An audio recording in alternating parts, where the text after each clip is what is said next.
میرا بیٹا دے گیا تھا۔ نہر پر مرغابیاں اترتی ہیں جہاں وہ موڑ کاٹ کے دریا سے ملتی ہے۔ بٹیر ایک بندہ رکھتا ہے، فصلوں کے بعد آتے ہیں تو وہ پکڑ لیتا ہے۔ میں حیرانی سے سنتا رہا اور کھاتا رہا۔ پکانے والی کے ہاتھ میں ذائقہ تھا، نہیں معلوم میں کتنا کھا گیا۔ رات کو معاملہ الٹ ہو گیا۔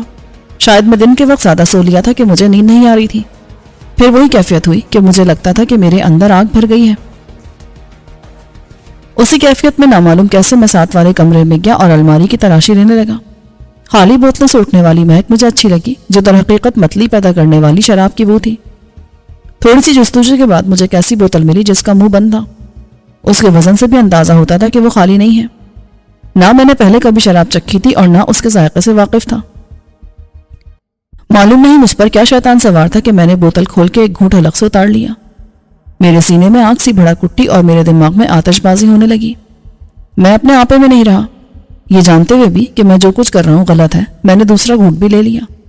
اس کے بعد میرا حوصلہ جواب دے گیا اور میں نے بوتل کو دیوار پر کھینچ مارا۔ میں نے کچھ رسالے نکالے اور اکبر کا البم لے کر لڑکھڑاتا وہ اپنے کمرے میں آ گیا۔ نہ جانے کب ان کو دیکھتے دیکھتے میں بستر پر اوندھا گرا اور سو گیا۔ وہ نیند سے زیادہ بے ہوشی تھی۔ رات کے کسی پہر میری آنکھ اس آواز پر کھلی جو دروازہ کھلنے سے قبضوں کی چرچراہٹ تھی۔ جب میں سویا تھا تو لائٹ آف نہیں کی تھی، لیکن اب کمرے میں اندھیرا تھا۔ مجھے احساس تھا کہ اب میری کیفیت پہلے جیسی نہیں ہے۔ میں نارمل اور ہوش میں تھا، اگرچہ جسم ٹوٹ رہا تھا جیسے میں نے سارا دن سخت مشقت کی ہو۔ میں نے آنکھیں کھول کے پوچھا، کون؟ جواب مجھے کسی نے نہ دیا، مگر مجھے تاریکی میں ایک زیادہ سیاہ وجود کے حرکت کرنے کا احساس ہوا۔ پھر وہ ہوا جو پہلے بھی ہوا تھا اور ناقابل فہم تھا۔ ایک جانی پہچانی مہربان خوشبو نے میرے حواس پر الغار کی۔ نورین، یہ تم ہو؟ اس نے سرگوشی میں کہا۔ ہاں، مگر تم لیٹے رہو، تمہاری طبیعت مجھے ٹھیک نہیں لگتی۔ ہاں، معلوم نہیں کیا ہو گیا تھا مجھے، اس وقت میں اتنی کمزوری کیوں محسوس کر رہا ہوں۔ تم یہاں کیا کر رہے ہو؟ مجھے نہیں معلوم میرے ساتھ کیا ہو رہا ہے اور کیوں۔ تم نے شراب پی ہے؟ کیوں خاور؟ پتہ نہیں، مجھے لگا کہ شراب ہی میرے اندر کی آگ بجھا سکتی ہے۔ یہاں ہو، میرے قریب۔ تم ہر بار آتی ہو اور میری پیاس بڑھا کے چلی جاتی ہو۔ وہ ہنسی۔ مجھے اندازہ ہے کہ تم کیسا محسوس کرتے ہو۔ اپنا ہاتھ دو۔ ہر بار کی طرح آج مجھے ترسا کے مت جانا، میں تمہیں چھونا چاہتا ہوں۔ اس کا نرم و نازک سرد ہاتھ میرے ہاتھ میں آ گیا۔ بہت محبت کرتے ہو نا مجھ سے؟ ہاں، پتہ نہیں کیا بات ہے، مجھے تم دنیا کی سب سے حسین عورت لگتی ہو۔ صرف تمہیں لگتی ہوں۔ وہ مجھ پر جھک آئی۔ نہیں، تم ہو۔ تم نے مجھے پاگل کر دیا ہے۔ میں نے اسے اپنے بازوؤں میں سمیٹ لیا اور وہ کسی مزاحمت کے بغیر مجھ میں سما گئی۔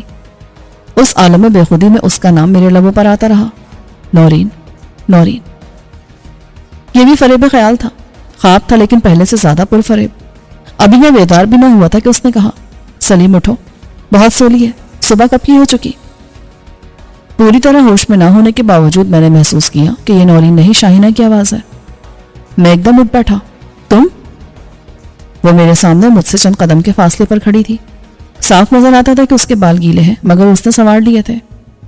ایسے کیا دیکھ رہے ہو؟ اب تو ہوش میں آ جاؤ۔ کیا اب بھی انکار کرو گے کہ تم مجھ سے محبت نہیں کرتے؟ رات بھر تو میرا نام لے لے کر مجھے یقین دلاتے رہے کہ تمہیں کتنی محبت ہے مجھ سے، کتنی اچھی لگتی ہوں میں تمہیں۔ یہ کیسے ہو سکتا ہے؟ وہ تو میں تم سے نہیں، نورین سے کہہ رہا تھا۔ وہ ہنسی۔ نورین سے؟ کون نورین؟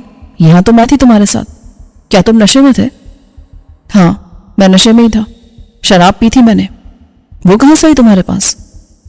دیکھو شاہینہ، یہ کھیل مت کھیلو میرے ساتھ۔ تم اچھی طرح جانتی ہو کہ یہ تمہارے اس شوہر کا عشرت قضا ہے جسے تم نے خود قتل کیا اپنے ہاتھوں سے۔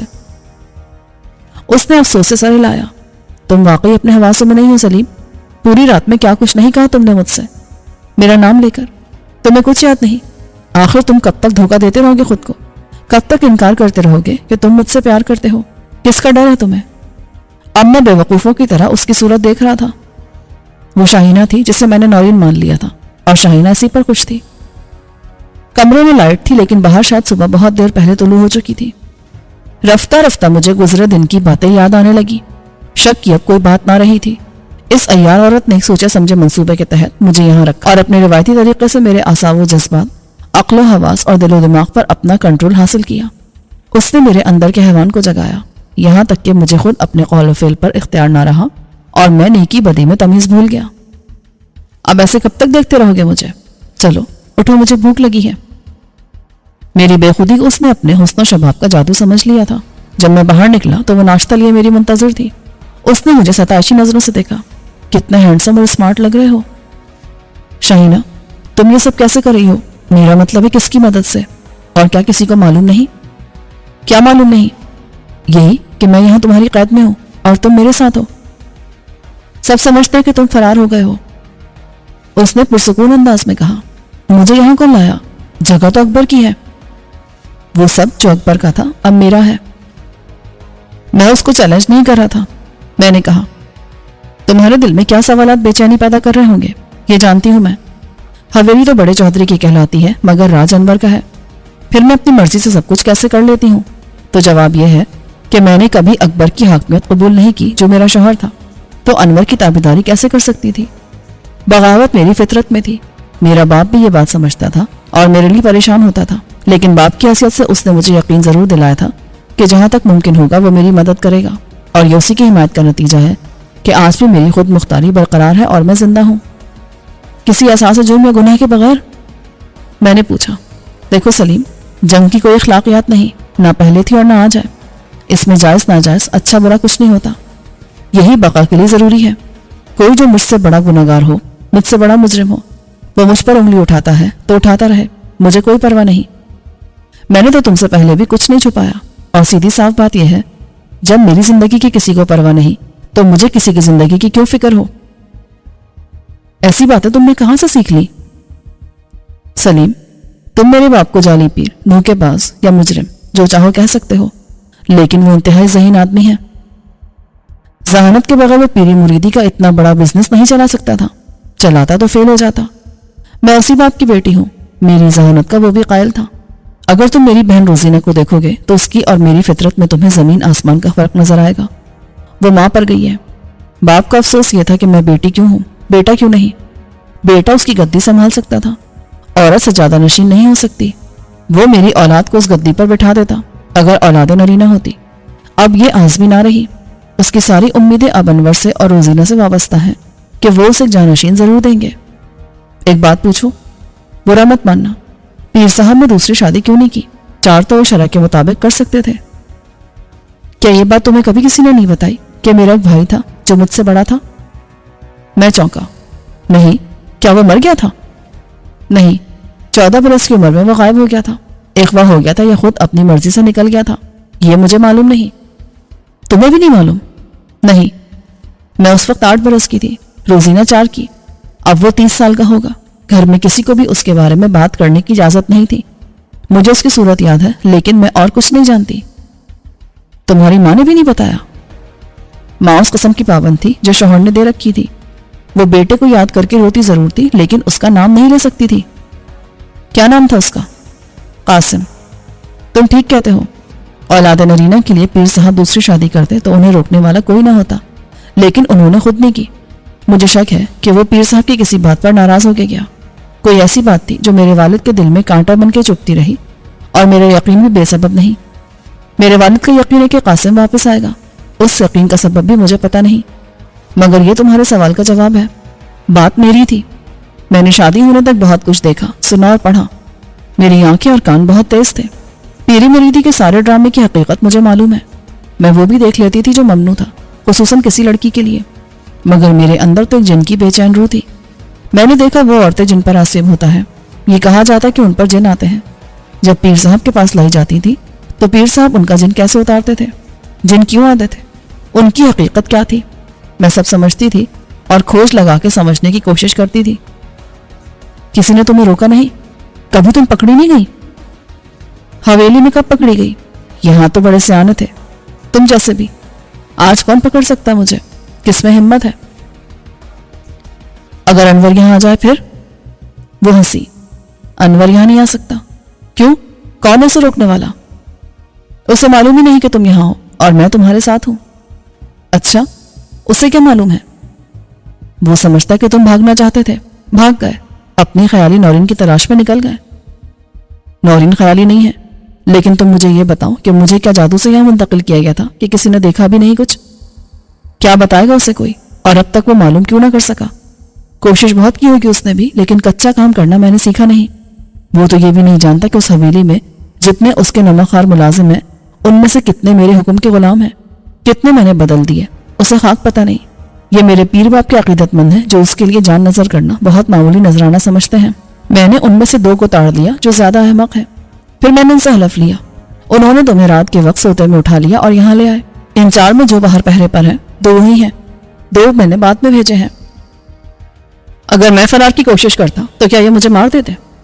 نہیں، وہ تمہیں زخمی کرتے، تمہاری ٹانگ پر گولی مارتے۔ ان کا نشانہ بہت اچھا ہے۔ اس بات کو کتنے دن ہو گئے؟ ابھی صرف 1 ہفتہ گزرا ہے۔ انور تمہاری بات بھی نہیں کرتا، مجھ سے ویسے بھی بات نہیں کرتا۔ تم یہاں کیسے موجود ہو؟ میں پیر سائیں کے گھر میں ہوں، اپنے مائکے میں، اور وہ پہنچ جائے اپنی سسرال۔ پھر کتنی بار بتاؤں کہ میں کچا کام نہیں کرتی؟ اسے ابا جی اور ان کے ڈاکٹر جلالی کے ساتھ لاہور شہر جانا تھا، ان کی طبیعت بگڑی اور ساتھ ہی مانیٹر بگڑ گیا۔ ابا جی کا چیک اپ ہوگا کسی ہاسپٹل میں، اور انور اس کمپنی میں جا کے مانیٹر کے خراب ہونے کی رپورٹ کرے گا جس نے سارا سامان سپلائی کیا تھا۔ ان کی گارنٹی ہے وہ کل رات اسپتال میں ہی ہوگا یا قریب کسی ہوٹل چلا گیا ہوگا۔ آج اسے بہت سے کام ہوں گے۔ کمپنی جائے گا، ابا جی کو ڈاکٹر جلالی کو اس کے گھر سے لے گا، شام تک آئے گا۔ ماسی خاموشی سے آئی اور ہمارے درمیان سے برتن اٹھا کے لے گئی۔ ایک بات بتاؤ، جب خدا نے تمہیں یہ حسن بے مثال اور ایسی قیامت خیز شباب کی رعنائی دی ہے تو پھر تم یہ سب کیوں کرتی ہو؟ کیا مطلب؟ میرا سارا بدن ٹوٹ رہا ہے، اب یہ مت پوچھنا کیوں۔ مجھے یہاں کھانے میں کچھ دیا گیا، معلوم نہیں وہ کیا تھا، تم جان بھی نہیں سکتے۔ اس نے میرے تن بدن اور جذبات میں آگ لگا دی، میرے ہوش و حواس کو مختل کر دیا، اور تمہارے آنے سے پہلے میں نے کیا الٹی سیدھی حرکتیں کی مجھے اندازہ ہے۔ اسی کا اثر تھا کہ رات میں نے تمہیں نورین سمجھا۔ یہ ضروری تھا؟ وہ میری آنکھوں میں آنکھیں ڈال کر بولی۔ کیا ضروری تھا اور کیوں؟ اپنی جیت کو یقینی بنانے کے لیے۔ میں ہار افورڈ نہیں کر سکتی سلیم، یہ پہلی اور آخری بار ہے کہ میں نے خود کو، اپنے غرور کو، اپنی انا اور خودداری کو داؤ پر لگایا ہے۔ تمہیں بدلنا ضروری تھا اور اس لیے تم نے وہ دوائیں استعمال کر لی۔ یہ تمہیں کس نے بتایا کہ انسانی دماغ کو غلام بنایا جا سکتا ہے اپنی مرضی کا؟ یہ دوائیں عام نہیں ہیں شاہینہ۔ ہاں، یہ بہت خاص دوائیں ہیں۔ ایک زمانے میں FBI اور CIA ایک دوسرے کے جاسوس پکڑ لیتے تھے تو ان کی مزاحمت ایسی ہی دواؤں سے ختم کرتے تھے، پھر وہ سب کچھ اگل دیتے تھے۔ یہ کام تشدد کے سارے حربے آزما کے بھی نہ ہوتا۔ ہماری پولیس جب سراغ نہیں لگا پاتی تو ناقابل برداشت جسمانی تشدد آزما کے سخت جان مجرموں سے سب اگلواتی ہے۔ اس عمل میں بعض اوقات وہ مر جاتے ہیں مگر بتاتے کچھ نہیں۔ سائنٹیفک طریقے بہت مؤثر ہیں، یہ برین واشنگ کہلاتی ہے۔ ملک دشمن جاسوس پکڑے جاتے ہیں تو پہلے ان سے وہ سب پوچھ لیا جاتا ہے جو وہ جانتے ہیں۔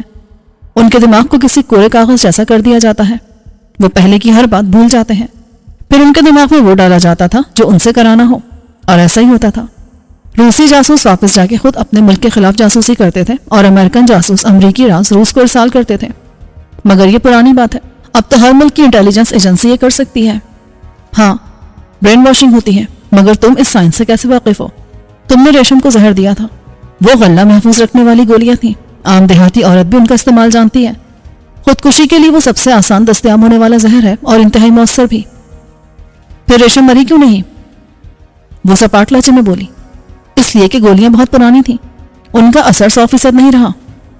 یہ تمہیں کیسے معلوم ہوا؟ میں نے رپورٹ حاصل کر لی تھی اور ڈاکٹر کو بھی دکھا دی تھی۔ خواب آور گولیاں بھی گھر میں ہو سکتی ہیں اور شاید اکبر کچھ مخصوص دوائیں استعمال کرتا ہو یا کراتا ہو، حیوانی جذبات کو بھڑکانے والی، مگر یہ دوائیں جن کی تم بات کر رہی ہو، جس سے آدمی کا ذہن اور شخصیت بدل جائیں، ان کا استعمال تم نے کہاں سے سیکھا؟ کہاں سے لاتی ہو تم یہ سب دوائیں؟ اس کے چہرے پر سختی آ گئی۔ پیر سائیں کے ڈیرے سے۔ مجھے احساس ہوا کہ اپنی قابلیت بھگار کے میں نے بے وقوفی کی ہے۔ اگر میں لا علم اور انجان بنا رہتا تو شاہینہ کو دھوکے میں رکھ سکتا تھا کہ میں بدل گیا ہوں، اس کے حسن کا اسیر بن گیا ہوں اور نورین کو بھول کے اس سے محبت کرنے لگا ہوں، لیکن اب شاید یہ ممکن نہیں رہا تھا۔ کمان سے نکلے تیر کو واپس نہیں لایا جا سکتا تھا۔